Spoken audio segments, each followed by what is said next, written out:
chemin l'amour. Eliane chemin l'amour. Remerciements. Je remercie mon père, ma mère, toute ma famille et mes amis.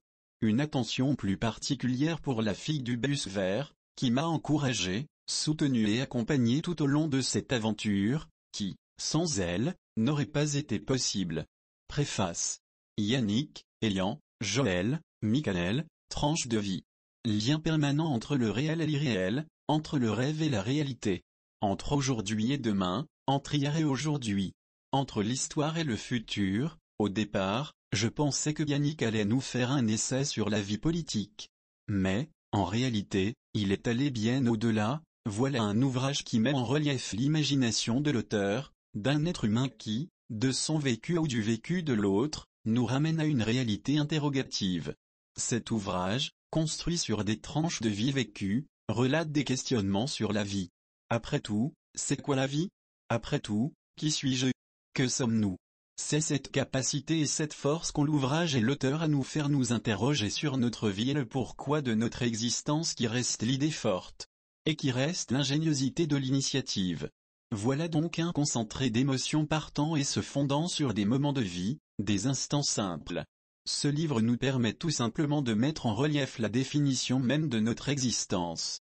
On joue sur nos sentiments les plus primitifs, l'amour, la relation à l'autre, quitte à nous laisser face à nos sensations, face à nos responsabilités, face à notre destin.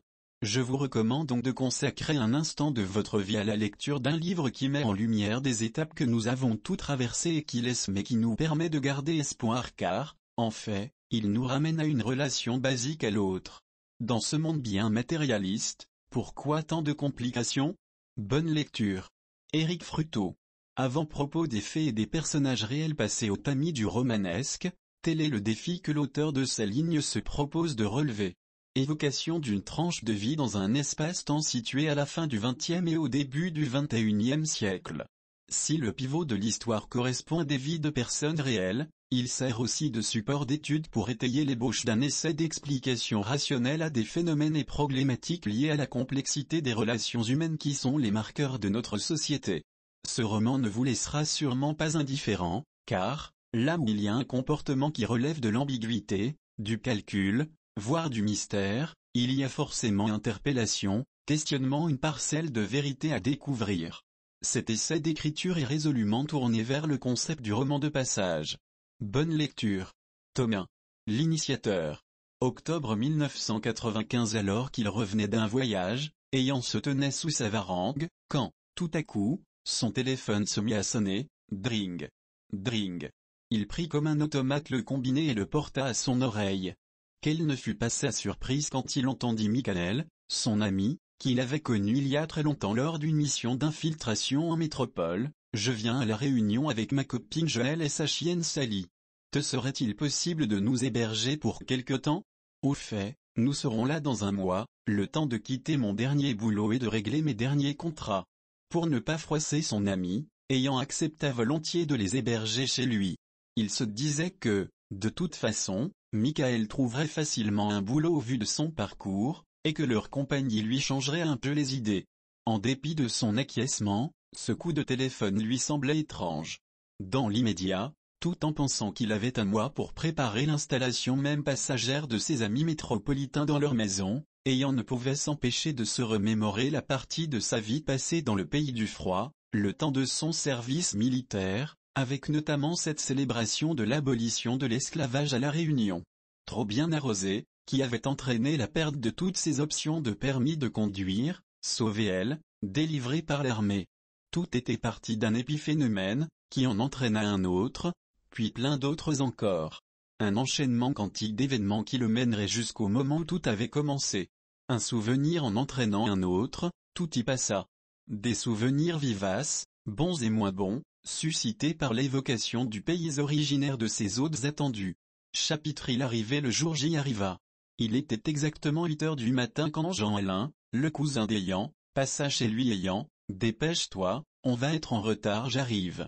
Ayant pris ses jambes à son cou et dévala 4 à 4 les marches de l'escalier. En bas, son cousin l'attendait sans trop s'affoler. Excuse-moi, dit Elian, j'ai eu une panne d'oreiller.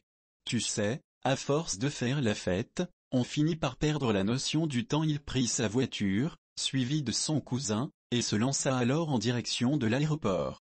Tout le long du parcours, il ne pensait qu'à une chose, arriver, pour une fois au moins, à l'heure à un rendez-vous. 25 minutes plus tard, il se trouva devant les barrières automatiques du parking de l'aéroport. Machinalement, il appuya sur le bouton du distributeur de tickets. Il prit celui-ci et alla directement se garer. Il entra précipitamment à l'intérieur de l'aérogare en scrutant le tableau des arrivées. Ayant, sans faire attention, bouscula une vieille femme qui se tenait dans le hall des arrivées. Espèce de mal élevé, cria-t-elle. Mille excuses, madame. Je cherche des amis qui viennent de métropole et je ne sais pas si l'avion AF280 a déjà atterri. Le petit malentendu dissipé, la dame expliqua à Ayant qu'elle aussi attendait ce vol, et que celui-ci avait été retardé à la suite d'un problème technique. Rassuré, il poussa un ouf de soulagement. 5 minutes plus tard, son cousin se pointa dans l'aérogare. Tu vois, ça t'a servi à quoi de courir comme un malade? Je parie que leur avion est en retard. Bon, ça va. Je sais que tu as toujours raison. Comme annoncé, une vingtaine de minutes plus tard, l'avion se posait sur la piste de l'aéroport. Les travaux entamés à l'intérieur du hall rendaient difficile l'accès aux passagers. Cela donnait une image surréaliste au lieu. Il y avait ici et là des personnes qui attendaient pour partir, et d'autres qui arrivaient. Les colonnes qui supportaient la toiture ressemblaient à des côtes, et Ayant s'imaginait comme à l'intérieur d'une baleine. Son imagination vagabondait. Ayant n'arrêtait pas de se poser plein de questions. Michael allait-il le reconnaître après toutes ces années? Comment allait-il gérer l'hébergement de ses amis? Dans l'aérogare, il aperçut son ami qui, comme à son habitude, courait derrière ses bagages en faisant de grands gestes. Au bout d'une demi-heure, les deux oreilles se pointèrent à la sortie. Ils étaient blancs comme des briques de lait et étaient passablement fatigués par le voyage. Malgré cela, Michael esquissait un sourire en tranche de papaye. Il se précipita vers son ami Ayant et, dans la foulée, lui présenta sa copine, Jonelle. Ayant pris les bagages et, en compagnie de ses deux amis, se dirigea vers la sortie, qui les mena au parking. Avant d'entrer dans la voiture, il demanda alors à son cousin, « Que penses-tu de la copine de Michael? » Pas mal. Mais tu sais, c'est le genre de fille qui ne reste pas longtemps avec le même homme. J'espère que je me trompe. Sur ces quelques mots, Ayant pris conscience que sa vie risquait de basculer sans qu'il ait à lever le petit doigt. Il faisait de nouvelles connaissances et cette rencontre ne lui était pas désagréable. Pour ne pas précipiter les événements, il décida de prendre Michael avec lui et proposa à Jonelle de monter avec son cousin. Ayant devait passer chez sa mère pour récupérer les clés de la maison de la plaine des palmistes. Tout au long du trajet, Michael monopolisa la parole. Ayant se disait qu'il n'avait pas changé, et il se remémorait une affaire qui avait failli mal tourner à cause, justement, d'une indiscrétion de Michael. Il se rappelait cette mission où il devait ramener des informations pour un groupe d'investisseurs qui voulaient des garanties sur leurs fonds, et Michael avait tout gâché. C'était clair, Michael parlait trop. En plus, il confondait les différents coins du monde.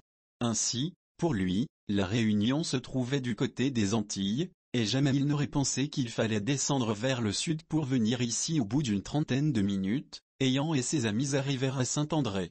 Il présenta ses invités à sa famille et prit les clés.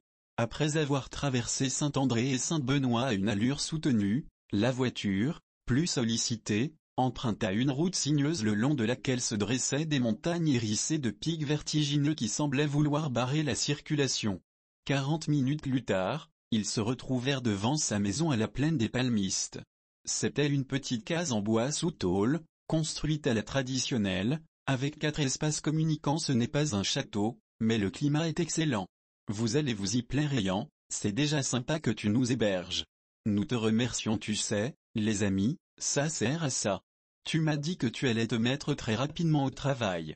Le boulot, ici, ne manque pas dans ton secteur d'activité, je sais, mais je veux profiter un peu de ton beau pays comme bon te semble. En tout cas, le froid ne va pas trop te manquer là-haut. Pourquoi tu dis ça? Tu verras par toi-même. Sur ces quelques mots, ils entrèrent tous à l'intérieur pour se reposer. Ayant savait que cette journée était le commencement d'un rêve dans lequel il allait être un acteur actif.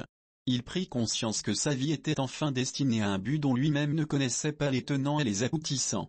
Les fils du destin commencèrent à tisser une toile dont seule sa pensée détenait la vérité. Chapitre 2. Les problèmes commencent.